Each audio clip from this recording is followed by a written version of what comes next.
लिंगोस्मिथ language institute प्रस्तुत कथा देशोदेशीच्या या सदरात परकीय भाषेतील कथांचे मराठी अनुवाद आम्ही तुमच्यासाठी घेऊन येतो. या सदरामध्ये आज आम्ही स्पेनमधील प्रख्यात लेखक मिगुएल दे सेर्वांतेस यांच्या कादंबरीमधील एक छोटा भाग घेऊन आलो आहोत. डॉन किखोते ही कादंबरी स्पेनमधील सुप्रसिद्ध लेखक मिगेल दे सेर्वांतेस यांनी 17व्या शतकात लिहिलेली आहे. ही कादंबरी 1605 आणि 1615 मध्ये 2 भागांमध्ये प्रकाशित झाली. पाश्चात्य साहित्यामध्ये या कादंबरीला पहिली आधुनिक कादंबरी असेही म्हणले आहे. तर याच कादंबरीमधील एक गोष्ट आज आपण इथे ऐकणार आहोत. एकेकाळी स्पेनमधील ला मांचा गावामध्ये अलोन्सो किखानो नावाचा एक माणूस राहत होता. त्याला शूरवीरांच्या गोष्टी वाचायला खूप आवडत असे. दररोज तो शूर योद्ध्यांबद्दल आणि त्यांच्या शौर्याबद्दल वाचत असे. त्या गोष्टी वाचण्यामध्ये तो इतका गढून जात की तो जेवण आणि झोपही विसरून जाई. त्याने त्याचे संपूर्ण आयुष्य शूरवीरांचे किस्से आणि त्यांच्या धाडसी कथा वाचण्यात घालवले होते आणि म्हणूनच तो स्वतःला एक धाडसी योद्धा समजू लागला होता. इतकेच नव्हे तर त्याने त्याचे नावही बदलले होते आणि आता तो स्वतःला डॉन किखोते म्हणजे न्यायासाठी लढणारा एक योद्धा असे समजू लागला. काही पडीक लोखंडाचे तुकडे घेऊन त्याने स्वतःसाठी एक चिलखत तयार केले आणि आपल्या रोसिनांते या म्हाताऱ्या घोड्यावरून त्या पुस्तकात वाचलेल्या शूरवीरांप्रमाणे साहस करण्यासाठी सफरीवर निघाला. त्याच्या या अशा वागण्यामुळे गावातील सर्वजण त्याची थट्टा करू लागले.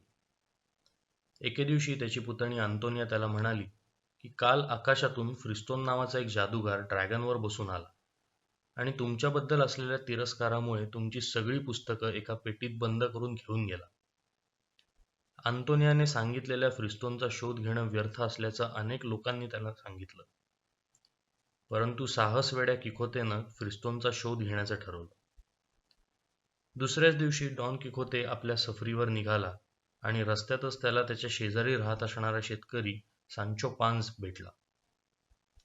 त्याने सांचोला विचारलं, सांचो, मी एका सफरीवर निघालो आहे. तू माझा नोकर बनून माझ्यासोबत येशील? आणि जर का तू तुझ्या बायको आणि मुलांना सोडून माझ्यासोबत यायला तयार झालास तर मी तुला एक बेट बक्षीस म्हणून देईन आणि तुला तिथला राज्यपाल सुद्धा घोषित करेन. तो प्रस्ताव ऐकून सांचो आधी बुचकळ्यात पडला, परंतु नंतर बक्षिसाच्या हव्यासापोटी तो सर्व काही सोडून डॉन किखोते सोबत प्रवासाला निघण्यास तयार झाला. आणि मग डॉन किखोते त्याच्या विश्वासू घोड्यावर आणि सांचो पान्झ त्याच्या गाढवावर विराजमान होऊन त्यांच्या साहसी सफारीला सुरुवात करण्यासाठी त्यांच्या गावामधून म्हणजेच ला मांचामधून निघाले. बराच वेळ प्रवास केल्यानंतर ते एका शेतात पोचले आणि तेव्हाच डॉन किखोतेला समोरच्या डोंगरावर एक लक्षवेधी दृश्य दिसले, जे पाहून त्याचे डोळे चमकू लागले आणि त्याला त्याचे ध्येय साध्य झाल्यासारखे वाटू लागले. तो सांचोला ओरडून म्हणाला, सांचो, ते पहा समोर ते अजस्त्र राक्षस, तुला दिसत आहेत का? हे ऐकून सांचो सुद्धा समोरच्या डोंगराकडे पाहायला लागला. मी त्यांच्याशी लढण्यासाठी आणि त्यांचा वध करण्यासाठी तयार आहे. ह्या पृथ्वी तलावरून मी या वाईट जातीचा नाश करणार आहे, किखोते म्हणाला. राक्षस कुठे आहेत? सांचोने घाबरून विचारले. ते पहा तिकडे, 8 फूट लांब आणि 4 हात असलेले अवाढव्य राक्षस. तुला दिसत कसे नाहीयेत? हे ऐकून सांचो म्हणाला, मालक क्षमा असावी, पण आपल्याला जे दिसत आहेत ते कोणी अजस्त्र राक्षस नसून त्या फक्त पवनचक्क्या आहेत, आणि जे 4 लांब हात दिसत आहेत ते हात नसून त्या पवनचक्क्यांची पाती आहेत आणि ती वाऱ्यामुळे फिरत आहेत. सांचोचे म्हणणे ऐकून लढाईसाठी सज्ज असलेला शूरवीर डॉन किखोते त्याला म्हणाला, तुला दिसतंय तितकं सहज सोपं नाहीये.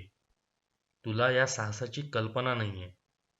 त्या अजस्त्र राक्षसांना बघून जर तुला भीती वाटत असेल तर तू इथेच बाजूला बस आणि प्रार्थना कर.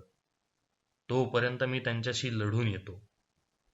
असे म्हणून घोड्याला टाच मारून डॉन किखोते त्या पवनचक्क्यांच्या दिशेने निघाला आणि मोठ्या आवाजात म्हणाला, मी डॉन किखोते तुमच्यावर आक्रमण करून विजय मिळवण्यासाठी येतोय. थांबा, पळून जाऊ नका. त्याचा घोडा रोसिनांते सुद्धा दिलेल्या आदेशाप्रमाणे जोरात धावू लागला. ते पाहून सांचो पुन्हा ओरडला, मालक, त्या पवनचक्क्या आहेत, थांबा. पण लढाईसाठी प्रोत्साहित झालेल्या किकोतेला दुसरं काहीच दिसत नव्हतं. सांचोने दिलेल्या धोक्याचा इशारा तर धुळीत मिळाला होता. रोसिनांतेही पूर्ण वेगात धावत होता. आता डॉन किकोते त्या अजस्त्र राक्षसांवर वार करण्यासाठी सज्ज झाला होता आणि तो पहिल्या राक्षसाच्या पोटात भाला खुपसणार तेवढ्यात फिरणाऱ्या पवनचक्कीला बघून रोसिनांते थांबला आणि शूरवीर डॉन किकोते जोरात उडून पवनचक्कीवर आदळला आणि खाली पडला. त्याच्या भाल्याचे तुकडे तुकडे झाले. किकोतेलाही थोडा मार लागला. दूर डोंगरावरून बघत असणारा सांचो पान्स धावत त्याच्यापाशी आला आणि म्हणाला, मालक, मी तुम्हाला म्हणालो होतो की हे कोणी राक्षस नसून त्या पवनचक्की आहेत. त्यावर त्या पवनचक्कीकडे बघत किकोते त्याला म्हणाला, बघ सांचो, ही पवनचक्की नाही, हा राक्षस आहे आणि हा राक्षस तर माझ्यापेक्षाही जास्त जखमी झाला आहे.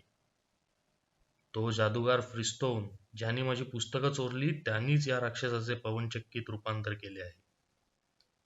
पण खरं बघितलं तर पवनचक्कीला काहीही झालेलं नव्हतं आणि ती व्यवस्थित फिरत होती.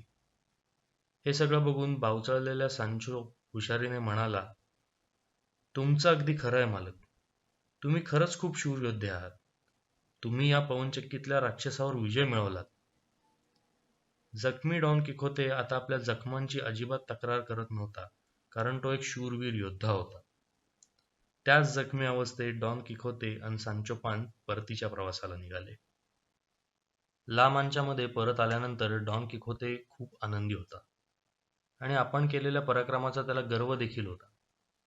त्याला वाटायचे की इतर शूरवीरांच्या गोष्टींप्रमाणेच कोणीतरी आपल्या युद्धाच्या गोष्टीही लिहिल आणि आपली कीर्ती पुढच्या पिढ्यांपर्यंत पोहोचेल. पण गावातील लोक त्याच्या पराक्रमाबद्दल जाणून होते.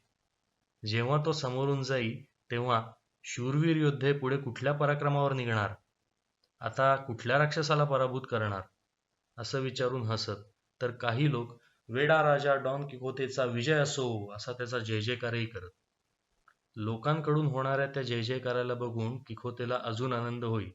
त्याला वाटे की लोकांनी आपला पराक्रम ऐकला आहे आणि म्हणून ते आपला जय जयकार करत आहेत. आणि तो सांचो पान्सला म्हणत, बघ, आपला पराक्रम पाहून लोक किती आनंदी झाले आहेत, आपला जय जयकारही करत आहेत.